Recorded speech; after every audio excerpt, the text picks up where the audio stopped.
कि उल्टा जो चक्कर चल गया देश में, लाला लाजपत राय का और भारतवर्ष के एआईटीयूसी के समाज जितने भी लोग प्रगतिशील वामपंथी जनवादी लोग लड़ रहे थे, देश फिर से दोबारा फिर अदानी अबानी का गुलाम बनता जा रहा है। प्रोग्राम है, नीति है, आर्थिक नीति है, पॉलिटिक्स है, वो अदानी अबानी की अगुवाई में देख रेख में बन रही है, उनके हक में बन रही है। सरकार जो है उनकी पपट है, उनकी पिट्ठू है। में मजदूरों और किसानों पर सबसे जबरदस्त हमला दोनों जमातों पर ये किया गया है। आने का सवाल हो, हड़ताल करने का सवाल हो, सोशल सिक्योरिटी का सवाल हो, छीने जा रहे हैं। तो ये जो हम गुलामी की ओर हम दोबारा फिर जैसे पहले अंग्रेजों के गुलाम थे, अब कारपोरेट सेक्टर के हम गुलाम बनाए जा रहे हैं। हमारे साथ है पंजाब एटक के सूबा प्रधान बंत सिंह बराड़। उनसे हम जानते हैं कि आज जो एटक का 100वां स्थापना दिवस मनाया जा रहा है, उनके बारे में उनके क्या ख्याल हैं? पहली बात तो ये, all India trade union Congress के जो पहले प्रथम प्रधान थे वो लाला लाजपत राय जी थे। 100 साल पूरा हो गया। 100 साल में सबसे पहले तो भारतवर्ष की स्वतंत्रता का सवाल था। एआईटीयूसी की जो हिस्टोरिकल भूमिका रही उसमें स्वतंत्रता दिलवाने के लिए, वो सब जानती है, दुनिया जानती है।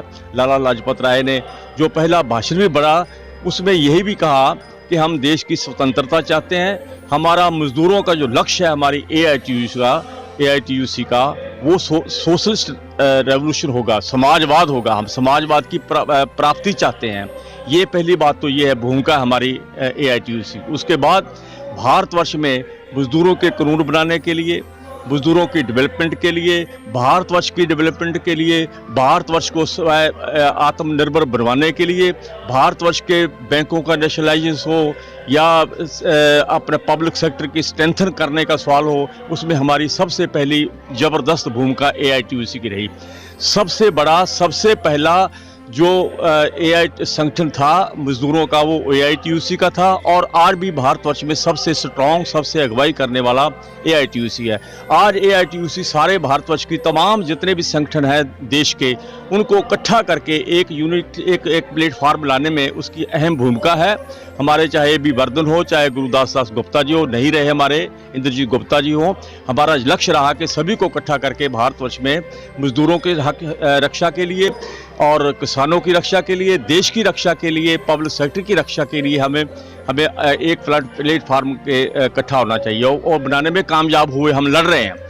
वो अलग बात है कि भारतवर्ष में आज सब कुछ जितना भी हमें प्राप्ति थी, एक इस किस्म की गवर्नमेंट आई जो भारतवर्ष की विरोधी रही, स्वतंत्रता की आज़ादी के खिलाफ लड़ते रहे, और आज वो काबजा है। हमारे सारे जितने भी अधिकार थे वो छीने जा रहे हैं। आज भारतवर्ष में जैसे कि पहले मैंने कहा है कि उल्टा जो चक्कर चल गया देश में, लाला लाजपत राय का और भारतवर्ष के एआईटीयूसी के समाज जितने भी लोग प्रगतिशील वामपंथी जनवादी लोग लड़ रहे थे, पॉलिटिकल पार्टियां थी, आज देश फिर से दोबारा फिर अदानी अबानी का गुलाम बनता जा रहा है।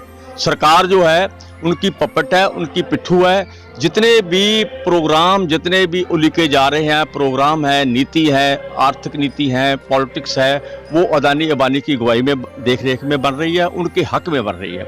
और उसी ढंग से आज भारतवर्ष में मजदूरों और किसानों पर सबसे ज़बरदस्त हमला दोनों जमातों पर ये किया गया है।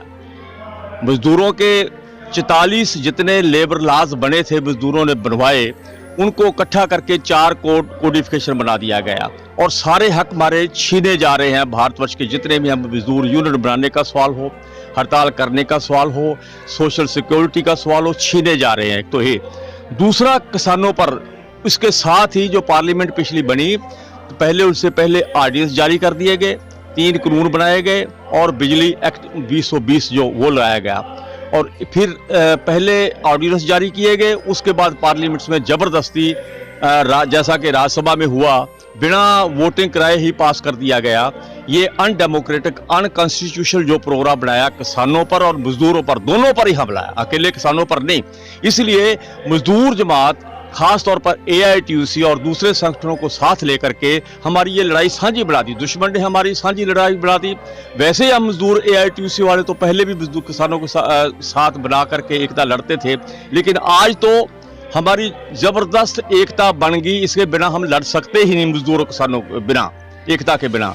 और पंजाब सारे भारतवर्ष में किसान जितने भी टोटल किसान संगठन थे वो इकट्ठे हो गए। एक आध बाहर है, वो भी आ जाएंगे। हम AITUC वाले उनका भरपूर समर्थन करते हैं और हम चाहते हैं कि और भी एकता हमारी इनसे बने। भारतवर्ष में हमने जैसे कि इस अगले महीने 5 तारीख को सारे भारतवर्ष में किसानों ने भारत बंद का आह्वान किया है, हम उसका पूर्ण समर्थन करते हैं। सारी AITUC करती है, सारी वर्किंग क्लास करती है, एक नंबर। दूसरी बात, 26 नवंबर को सारे भारतवर्ष में हम भारत बंद कर रहे हैं, सभी ट्रेड यूनियन, सभी संगठन मिल करके, और किसान संगठन सारे मिल करके 250-300 जितने भी भारतवर्ष के संगठन हैं वो कर रहे हैं। 26 और 27 को दिल्ली जा रहे हैं, तो हमारा वो भी ज्वाइंट बन गया। इसलिए हमारी लड़ाई अब साझी है। हम इसको और एकता बना करके भारतवर्ष में जो हम गुलामी की ओर हम दोबारा फिर, जैसे पहले अंग्रेजों के गुलाम थे, अब कारपोरेट सेक्टर के हम गुलाम बनाए जा रहे हैं। इस लड़ाई, सेकंड जो लड़ाई है, इसको हम जबरदस्त ढंग से यूनिटी बना करके मजदूर और किसान पंजाब में भी लड़ेंगे, सारे भारतवर्ष में भी लड़े हैं और लड़ रहे हैं, अंत तक लड़ेंगे जब तक हम पूरी तरह अपना संपूर्ण जो सफलता प्राप्त नहीं कर लेते। लोगों को क्या संदेश देना चाहेंगे? देखो, संदेश हम देना ये चाहेंगे, एक तो कीर्ति संगठन सारे भारतवर्ष के एक बड़ी फोर्सफुल यूनाइटेड एक्शन चाहिए।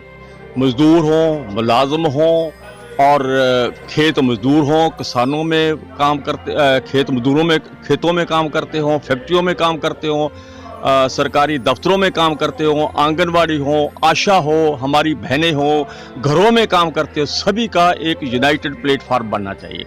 और ये यूनाइटेड प्लेटफार्म किसानों के साथ मिल करके और इसकी लड़ाई को मजबूती से लड़ना चाहिए। पंजाब अगुवाई कर रहा है और इसकी और भी ज़्यादा यूनिटी चाहिए। सभी पॉलिटिकल पार्टियां जितनियां भी हैं उनको अपनी पॉलिटिक्स को छोड़ करके किसानों की पीठ पर आना चाहिए। हम AITUC वाले ये कहना चाहेंगे। धन्यवाद।